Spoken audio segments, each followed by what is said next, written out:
E aí galera, bom dia, boa tarde, boa noite. Nesse horário que você está vendo esse vídeo, tô gravando aqui para Struct, aula de React, né? No caso um pacote aí de aulas de React.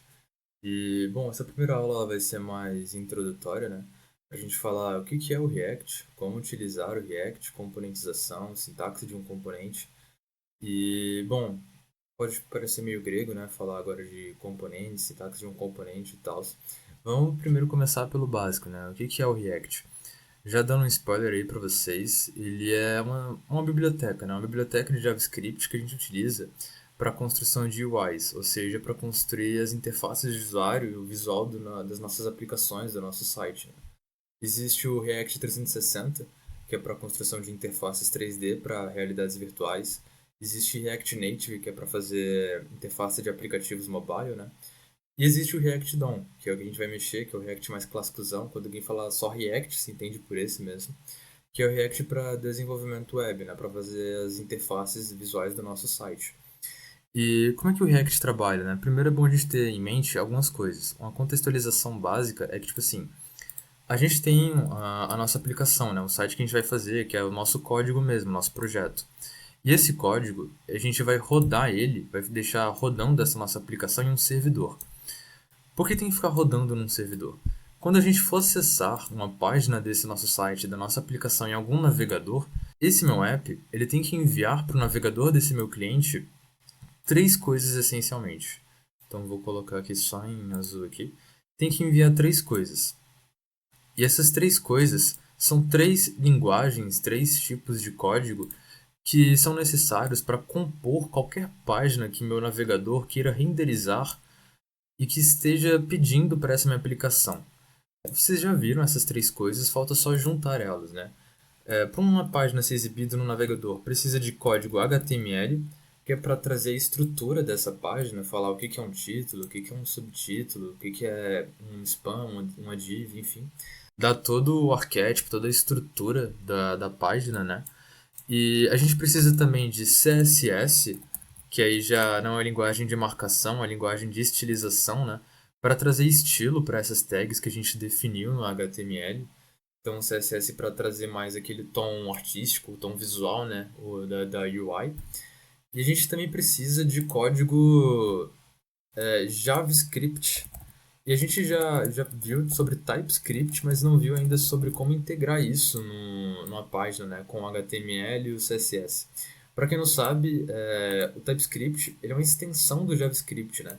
Então, quando você está lá trabalhando com TypeScript, o seu código em type ele vai ser transpilado para JavaScript e vai ser interpretado. E o JavaScript ele é essencial aqui para quando a gente está trabalhando com desenvolvimento web, porque da mesma forma que o CSS ele é um código que traz estética para as tags que você estrutura com HTML, a gente vai utilizar o JavaScript para trazer dinamicidade para essas tags, para trazer alguma interatividade. Quando você estava fazendo uma página utilizando HTML e CSS puro, era difícil fazer um botão interativo onde você queria implementar, por exemplo, um contador, onde você clicava um botão e o conteúdo que estava dentro de uma tag, que era um número, por exemplo, esse conteúdo ia sendo incrementando o seu valor, né? Fazer uma página mais interativa. Não é possível você fazer isso com HTML e CSS puro. É aí que entra o JavaScript, para trazer lógica para essas tags HTML, né? Você vai criar funções e essas funções vão ser executadas, por exemplo, quando você clica um botão, quando você digita um input de texto, quando você scrolla para baixo, enfim, esse tipo de coisa, né? Para isso que o JavaScript serve, para quando a gente está mexendo com desenvolvimento web. Então, a gente vai ter o nosso projeto, o nosso site rodando num servidor. Nosso navegador, né, um Firefox, um Chrome, um Edge da vida, ele vai requisitar para essa aplicação alguma página quando for acessar a rota, né, a URL desse site. E esse nosso projeto vai estar enviando para o navegador que a gente está utilizando para visualizar a página esses três códigos: HTML para trazer a estrutura da página, CSS para trazer estilo e JavaScript para trazer interatividade. E onde é que entra o React aqui, né? O React ele nada mais é do que uma biblioteca de JavaScript. Então o React ele é uma biblioteca, né, de JavaScript para construção de UIs. E o poder que ele traz para a gente é permitir que a gente consiga escrever código HTML dentro de um arquivo JavaScript. Ao fazer isso, a gente consegue utilizar funções e código JavaScript para trazer dinamicidade para essas tags HTML que a gente está trazendo para o nosso código JavaScript. É para isso que o React serve. Ele é uma biblioteca muito importante para a gente construir essas UIs dessa forma. E ele tem toda uma sintaxe própria de como a gente consegue fazer isso, né? E arquivos que seguem essa sintaxe de construção de um componente React são arquivos no formato .jsx. Arquivos .js são de JavaScript puro, né? Mas quando você coloca um arquivo .jsx, está explicitando que aqui ele está seguindo uma sintaxe JSX que chamamos, que é a sintaxe de construção de um componente utilizando a biblioteca React. Logicamente, a gente vai conseguir escrever também componentes que são do formato .tsx, que é utilizando TypeScript em vez de Java, né? E ok, agora partindo para o próximo ponto aqui da nossa aula, né? Vamos falar então de como utilizar o React. O React ele pode ser utilizado de várias formas, né? Em vários tipos de repositórios, projetos de desenvolvimento web diferentes. Para isso é necessário você ter instalado na sua máquina o Node. O Node ele é uma dependência que você instala aí na sua máquina, seja o Windows, Linux, enfim. Como a gente está trabalhando aqui com Linux, né? É bom você instalar aí no seu Linux. Ele é uma dependência para você conseguir rodar o JavaScript. Até é o nome aqui da principal da página deles, né? Rode JavaScript onde você quiser, em qualquer lugar. Então, o Node é realmente uma dependência, assim como você, por exemplo, tem que instalar o Python 3 para poder rodar Python, instalar o G++ para conseguir rodar um código C++ para compilar, né? O Node, ele é a dependência que você utiliza para conseguir interpretar um código JavaScript. E aí, a gente recomenda que você instale, na verdade, o NVM. Assim como o próprio nome já diz, né? Node Version Manager. Ele é um gerenciador de versões do Node. Por que ele é útil, né? Para que ele serve? Você vai trabalhar na sua vida com vários projetos de desenvolvimento web ou de vários projetos onde você vai precisar codar em JavaScript. E cada projeto vai usar uma versão do Node diferente. Para você não precisar ficar desinstalando, instalando versões na sua máquina, até porque isso pode causar algum problema. Sei lá, você tem uma versão instalada, você vai desinstalar ela e muitas vezes você não consegue desinstalar por completo, deixando algum resíduo da versão anterior. Aí quando você vai instalar a nova versão, vai dar alguns bugs, alguns conflitos e aí ferrou, você não consegue mais trabalhar nos seus projetos, né? Então o NVM é útil porque você consegue com ele instalar várias versões do Node e ficar alternando entre elas na sua máquina, dependendo do projeto que você vai acessar. Com o NVM install, você instala a versão que você deseja, e com o NVM use, você consegue trocar para a versão que você quer utilizar. É para isso que ele é útil para a gente, para facilitar essa troca de versões entre projetos diferentes. Depois de instalar o NVM, você vai instalar então a versão do Node que você deseja, né? Tenta instalar a versão LTS, que é a recente versão mais estável, e aí, ou a versão estável mais recente. Com isso, automaticamente deve instalar para você o npm. Se não tiver instalado automaticamente, verifique se instalou e instale. Para verificar, é só rodar um npm no seu terminal, né? npm-version, e aí você consegue ver a versão dele. Se não exibir nenhuma versão, é porque não está com o npm instalado, aí você instala. O npm ele é um gerenciador de pacotes do Node. O que isso significa, né? Eu falei para você que o React é uma biblioteca de JavaScript. Bibliotecas, você vai mexer com várias de JavaScript, e o npm é justamente para instalar essas bibliotecas para você conseguir mexer com elas. Você precisa pegar esses códigos dessas bibliotecas de algum local, né? Então o npm é um gerenciador de pacotes do Node para você conseguir trabalhar com JavaScript e com bibliotecas de JavaScript no seu código. Só que a gente vai utilizar não exatamente o npm, a gente vai utilizar o pnpm. O pnpm ele é como se fosse uma versão melhorada do npm. Ele é mais rápido, mais leve, porque exige menos do nosso disco. Ele ocupa menos espaço das instalações desse pacote e ele é mais eficiente. Então, por isso a gente utiliza o PNPM, né? Porque ele é uma versão mais rápida do NPM. E o PNPM você instala a partir do NPM, tá? Você tem que dar um npm install PNPM. No caso, eu acho que também tem uma flag de "-g", eu não tenho certeza. Eu acho que é npm install "-g PNPM" ou não, para você instalar de forma global, né? E, enfim, você tem que instalar o PNPM como se fosse um pacote do NPM, mas utilizar o PNPM como gerenciador de pacotes, porque ele é mais rápido, né? E beleza, tendo instalado já essas dependências na sua máquina, agora você consegue codar em JavaScript, então vai conseguir codar em React também. E aí, a gente vai utilizar, para ambiente, para a gente conseguir programar com React, a gente vai utilizar T3 Stack. T3 Stack é como se fosse um template, um boilerplate para a gente conseguir utilizar as tecnologias que a gente precisa utilizar. Como assim, né? Para desenvolvimento web, existem várias tecnologias para várias coisas. Tem a linguagem TypeScript, tem o Next que a gente utiliza como framework para a gente, principal, assim, para conseguir programar e fazer o nosso site. A diferença, né, de framework para biblioteca. Biblioteca, você importa lá no seu código e utiliza da forma que você quiser fazer, né? Já um framework, ele traz para você uma estrutura de pastas e arquivos bem definidos, onde cada pasta e cada arquivo nessa estrutura tem um significado. Então, o repositório Next.js, ele tem pastas onde cada arquivo e cada pasta daquela tem um significado, tem um motivo para estar lá. E você consegue utilizar esse repositório para construir o seu site. Então a gente utiliza Next, a gente utiliza Prisma, que já é para fazer a interação com o nosso banco de dados, utiliza NextAlvio, que é para aplicar autenticação, né, no nosso repositório em Next. No Trini vocês não vão ver Tailwind nem TRPC, mas dentro da Struct vocês vão ter que ver essas duas tecnologias. Enfim, basicamente é isso. Então a gente precisa de várias tecnologias para conseguir desenvolver o nosso site. E o T3, ele traz para a gente um repositório já feito e já pré-configurado, integrando todas essas tecnologias que a gente precisa. Para a gente não precisar ficar perdendo tempo, configurar um repositório do zero e gastar tempo com isso, né? Integrando essas tecnologias, às vezes dá algum erro de configuração, algum erro de setup de ambiente de desenvolvimento, né? Então, é importante a gente já ter um repositório pronto e confiável. E é por isso que a gente utiliza o T3, né? E aí, para criar um repositório T3, onde já tem configurado essas tecnologias, a gente só precisa pegar esse repositório e codar nele, tem esse comandozinho aqui. Vocês vão clicar aqui nesse botão para copiar e vai ter as alternativas aqui de gerenciadores de pacote que vocês podem utilizar. Tem o NPM, o Yarn, o PNPM, o BAM. Os dois melhores aqui são o PNPM e o BAM mesmo, mas a gente vai utilizar o PNPM, né, como eu falei anteriormente.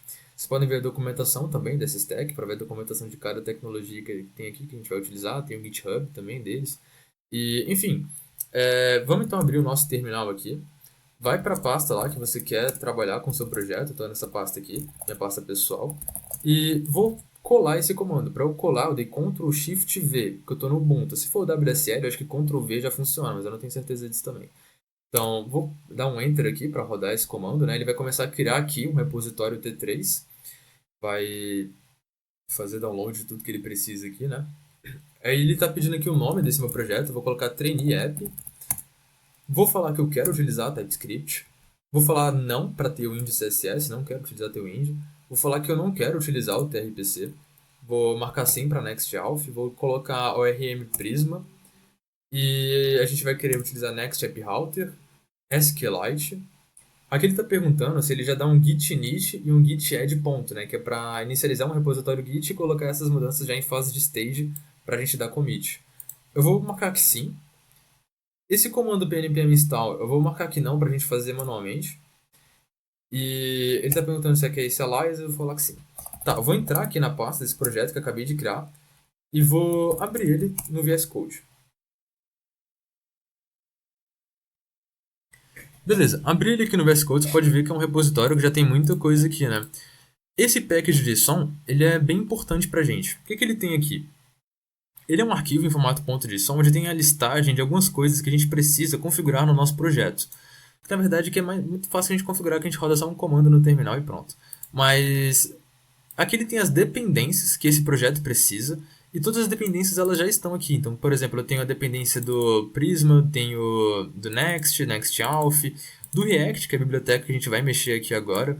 Tem esse Zod, alguns tipos para a gente utilizar essas bibliotecas com TypeScript, porque, por exemplo, a gente vai codar em React e React DOM, né?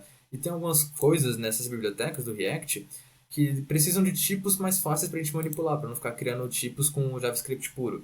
E a gente utiliza essas bibliotecas aqui para trazer esses tipos, né? Para a gente integrar melhor o React com o TypeScript. Enfim, tem algumas bibliotecas aqui, algumas dependências. E como é que a gente faz para instalar essas dependências para a gente conseguir trabalhar, né? Será que eu vou ter que, tipo assim, pegar cada um, vir aqui, pegar o nome, rodar um pnpm install, o nome dessa biblioteca para cada um aqui? Não, não é isso que a gente vai ter que fazer, né? É muito mais simples que isso. A gente vai rodar um pnpm install. E apenas isso. Quando a gente fizer isso, ele vai procurar por esse arquivo package.json onde está rodando esse comando. Então eu estou aqui na pasta trainee-app, vou rodar esse comando, ele vai pegar esse package.json aqui, ele vai pegar essas dependências que tem aqui e vai instalar todas elas. Vou dar esse pnpm install então. Ele vai começar aqui a instalar. E beleza, ele instalou aqui, você pode ver que gerou alguns arquivos aqui, por exemplo, esse Node Modules, tem NextEnv, esse.env, enfim. São arquivos que ele gerou quando a gente instalou essas bibliotecas. Além disso, vou precisar que vocês façam mais uma coisa, que é rodar esse comando aqui, pnpm db:push.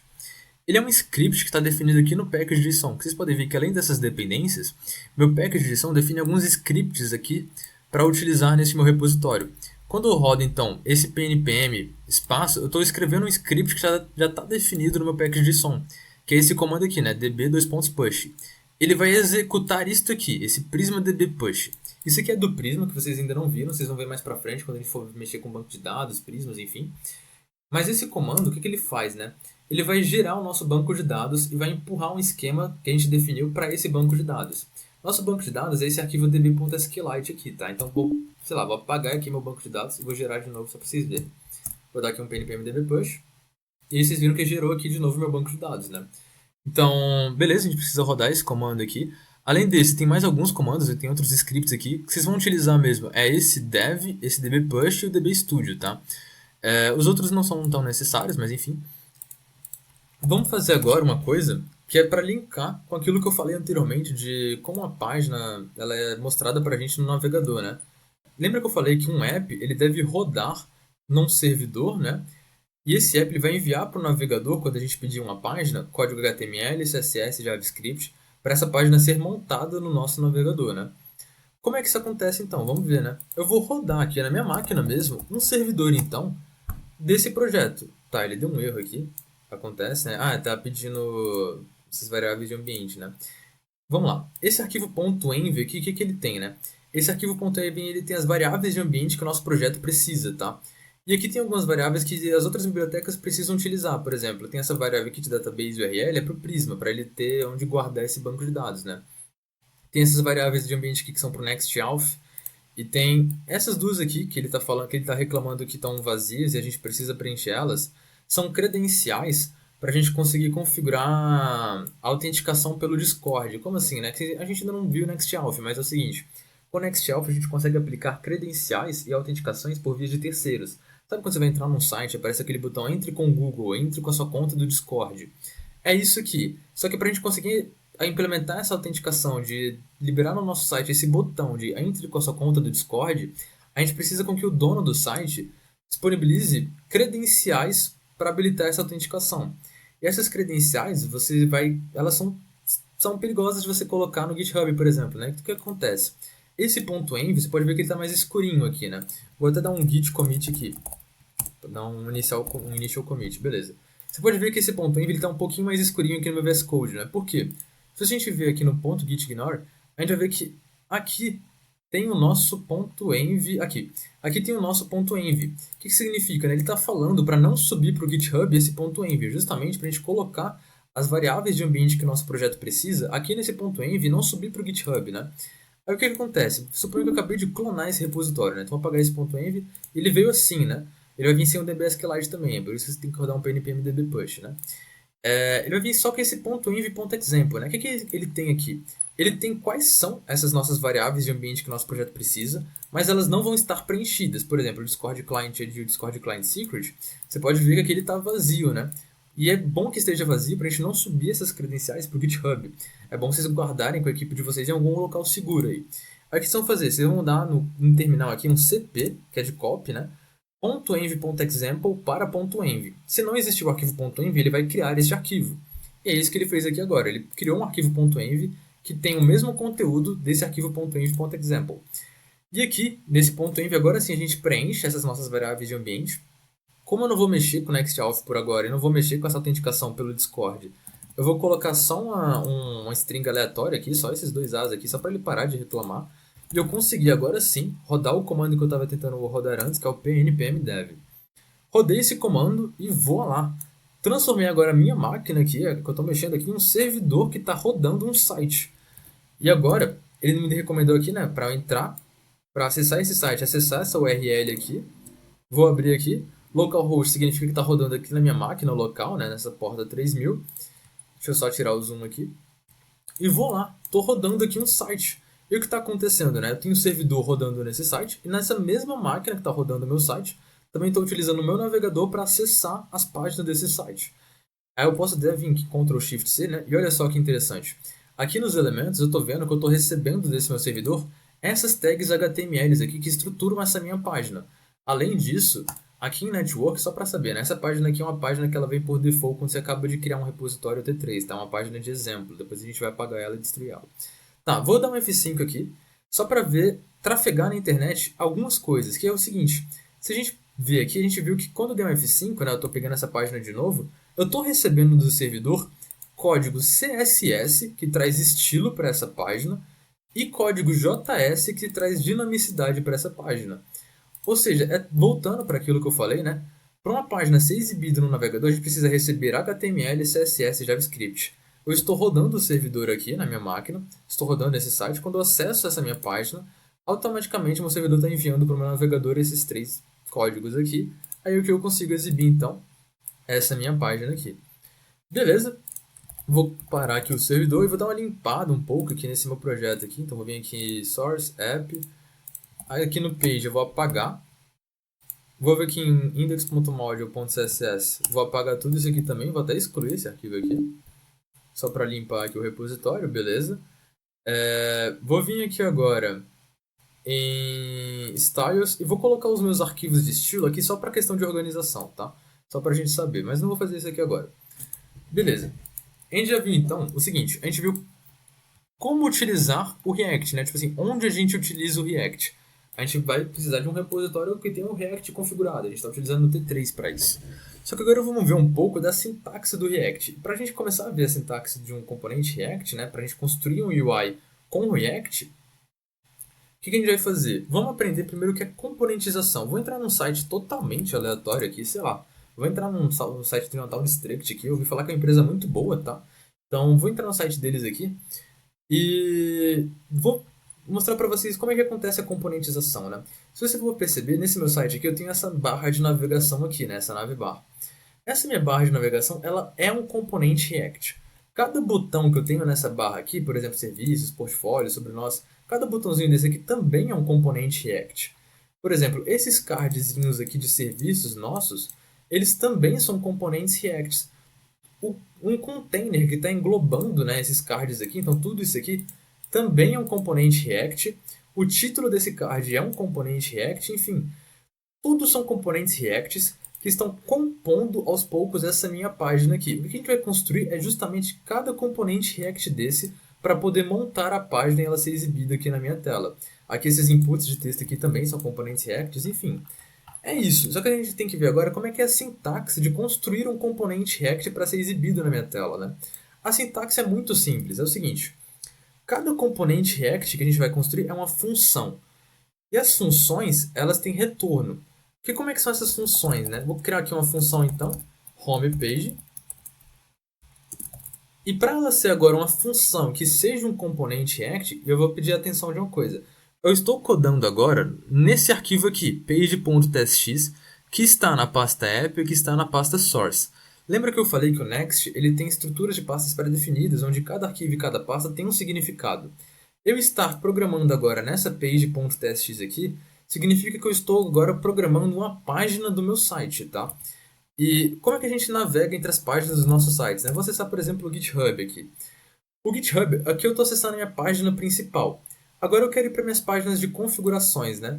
Eu consigo fazer isso alterando a rota aqui da minha URL. Se eu colocar aqui /settings, por exemplo, eu vou agora naveguei para a página de configuração do meu GitHub. Quero acessar a página do meu perfil agora. Eu vou colocar aqui /pathv, que é justamente a página do meu perfil. Esse aqui é meu perfil do GitHub, né? Vou acessar um repositório meu. Vou clicar aqui em trabalho 1 TP1. Você pode ver que aqui a rota ela alterou, né? Ela foi para github.com/pathv/trabalho 1. Então, para navegar entre as páginas da minha aplicação, do meu site, eu vou navegando entre as rotas do meu site. A página principal é a rota barra. É só isso aqui, a barra. Essa é a página principal. Eu quero que vocês aceitem por agora que, pelo como funciona o Next.js, né? Esse arquivo que eu estou mexendo no page.txt aqui está dentro do app, dentro do source, é justamente essa página principal de rota barra, tá? Então, é isso que eu estou mexendo aqui agora, que é essa página aqui, né? Rota barra.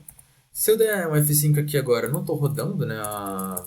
Meu servidor, mas eu posso até fazer isso aqui agora, vou dar um pnpm-dev. Ele vai dar um bug porque esse meu arquivo está vazio, tá? Então vai falar, pô, deu um problema aí, cara. Você está tentando renderizar uma página que nem existe, como assim, né? Ele deu um erro aqui, tá vendo? Ele falou, ó, não tem um React Component aqui nessa página barra, tá? Cria um componente React aí. Então, beleza, vamos fazer aqui então, né? Vamos criar um componente React que seja essa minha página. É o componente mais amplo possível, né? O ideal é você dividir os componentes em vários componentes. tipo assim, você ter na sua página vários componentes React, mas vamos lá, vamos criar aqui um componente que seja uma página inteira, né? Como eu falei, cada componente React é uma função. E são funções que retornam marcação HTML. Então eu vou retornar aqui uma tag main. Vou colocar aqui então um título, que é colocar o título só aula React. Vou colocar aqui um parágrafo de parágrafo mesmo. E beleza. Fiz isso. Só que ainda não funcionou, né? Ele ainda não reconheceu um React Component aqui. Por quê? Aí aqui também é coisa para vocês aceitarem, porque é como o Next funciona. Para esse meu componente React que eu acabei de criar aqui, ser reconhecido como o componente dessa minha página, aqui desse meu arquivo page.txt, eu tenho que exportar ele e não exportar de qualquer jeito. Eu tenho que fazer um export default nele. Esse export default é justamente para exportar de forma principal esse meu componente. E quando eu faço isso, então tanto faz o nome aqui, né? Eu já sei que essa aqui é a exportação principal mesmo. E o retorno, essa marcação que eu estou retornando aqui, ela vai ser renderizada aqui na minha tela. Então é assim que está acontecendo. Eu estou criando aqui, posso criar aqui uma tag p, né? E colocar aqui um parágrafo 2, por exemplo. E aqui agora eu estou então construindo justamente a minha página, né? E aqui eu posso ir construindo a minha página da forma que eu quiser. Beleza, acabamos de construir então o nosso primeiro componente React. A gente viu aqui a sintaxe de fazer um componente React, né? E a gente pode brincar ainda um pouco mais com essas coisas, né? Porque tá faltando uma coisa aqui. Tá, eu estou mesclando aqui JavaScript e HTML. Cadê o CSS, né? Onde é que está o CSS aqui? Para a gente conseguir utilizar CSS nessas tags, a gente vai mexer com Module CSS, tá? Existem várias bibliotecas que a gente pode utilizar para utilizar CSS em componentes React. A que a gente vai utilizar aqui vai ser Module CSS. Como é que funciona? A gente vai criar um arquivo, tá? Vou criar um arquivo aqui nessa pasta Styles, onde eu vou colocar o nome de homepage.module.css. Beleza. Criei esse arquivo. Eu tenho que importar esse arquivo para esse meu componente, né? Para essa minha página. Como é que eu faço isso? Eu venho aqui em import styles from e eu tenho que colocar a rota aqui, tá? Eu vou colocar esse til barra e eu vou falar o seguinte. Esse til barra, né, é um alias. Alias é como assim, é um nome que a gente dá para alguma coisa. É como se fosse um apelido, né? Alias é um apelido. Esse til barra é um apelido para source barra, tá? Então, quando eu coloco esse til barra aqui, eu estou falando source barra, aí até colocar aqui, por exemplo, barra, já vi que eu consigo ir para app, env, service, styles, né? Justamente as pastas que estão aqui dentro desse meu source, tá vendo? Então, eu vou aqui para source barra styles barra homepage.module.css. Beleza. Importei esse meu estilo, mas ele ainda não está funcionando, tá? Posso até mostrar para vocês aqui. Vou tentar estilizar, sei lá, essa minha main aqui. Vou colocar a main para ela de um background color de black, um color para ela de Alice Blue. Beleza. Vamos aqui para nossa página. E não funcionou, né? Não deu para estilizar essa tag main aqui, né? Se eu até colocar main aqui, vocês vão aqui, não funciona também. Então não vai pegar. É o seguinte, para a gente conseguir estilizar cada tag aqui do nosso componente React, a gente tem que passar esse estilo pelo class name dessa minha tag, tá? Então eu vou vir aqui no class name dessa tag main, por exemplo, e vou passar aqui styles.main, que é justamente essa classe que eu criei aqui no meu arquivo module.css. Aí se eu faço isso, agora eu estou passando esse estilo dessa classe para essa minha tag bem aqui. E agora sim eu consegui estilizar. Aí eu consigo até colocar mais coisas aqui, né? Eu posso colocar então min-ref de 100vh, colocar um width de 100vw. Tá, ele tá dando esse bug aqui, é só porque faltou aqui um overflow x-hide, né? Pra tirar esse overflow aqui da página e beleza. Agora tá aqui aula React, parágrafo e tal. Posso colocar também aqui um align items center, um display flex direction color. Pronto. Beleza, agora está funcionando aqui então esse nosso componente React, assim que a gente utiliza o React, e essa é a sintaxe de construção de um componente React, né? No caso aqui, um componente que eu fiz é a página inteira, mas mais pra frente a gente vai ver como é que a gente pode dividir melhor esses componentes, tá? E é isso a aula. Espero que vocês tenham gostado dessa primeira aula, que é uma aula bem introdutória mesmo, só para introduzir um pouco da sintaxe, trazer esse mundo do React para vocês. E espero vocês na próxima aula. Falou!